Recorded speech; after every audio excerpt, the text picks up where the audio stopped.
Sudan stands at a breaking point as allegations of chemical weapons emerge. International pressure intensifies while the government struggles to regain control. With the UN stepping in and rival forces redrawing the map, the crisis widens.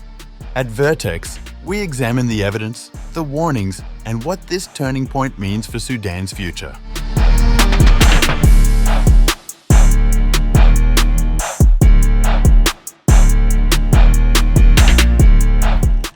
A coalition of Sudanese political and civil society groups is raising concerns over new reports pointing to the possible use of chemical weapons by the Sudanese armed forces. The Civil Democratic Alliance for Revolutionary Forces, known as SUMUD and led by former Prime Minister Abdalla Hamdok, has urged the army to end the alleged deployment of chlorine gas and to cooperate with international investigators examining the claims.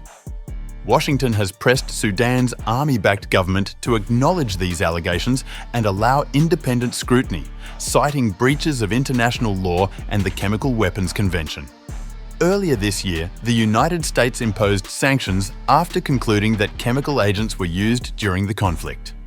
A France 24 investigation, relying on evidence and open-source intelligence, indicated that chlorine gas was deployed during a September operation to reclaim a strategic refinery from the Rapid Support Forces.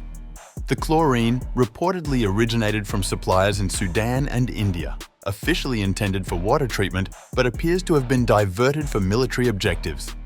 The broader conflict between the RSF and the armed forces has resulted in an estimated 150,000 deaths since 2023, driving famine conditions and renewed allegations of genocide in Darfur. Despite a recent unilateral ceasefire declared by the RSF in line with an international roadmap, the Sudanese army has rejected the proposal, underscoring the continued absence of a political breakthrough.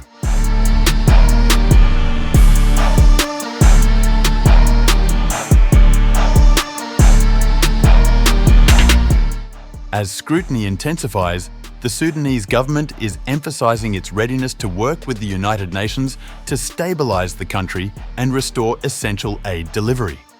Prime Minister Kamil Idris met with UN Secretary-General Antonio Guterres' envoy, Algerian diplomat Ramtane Lamamra, in Port Sudan to review the political, security and humanitarian landscape following the recent RSF assault in Al Fasher.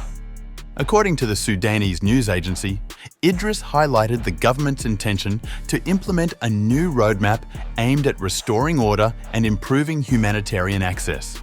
He briefed Lamamra on ongoing security developments, reflecting Sudan's stated willingness to re-engage with international institutions after months of escalating violence. Lamamra described Sudan's humanitarian emergency as one of the most severe worldwide. UN estimates show that nearly 21.22 million people are at risk of extreme hunger as fighting continues to displace communities across the country. Last month's RSF takeover of Al Fasher, coupled with allegations of attacks on civilians, has reinforced the urgency of international involvement. Despite extensive regional and global mediation efforts, the conflict remains unresolved, leaving Sudan's population vulnerable and its political future uncertain.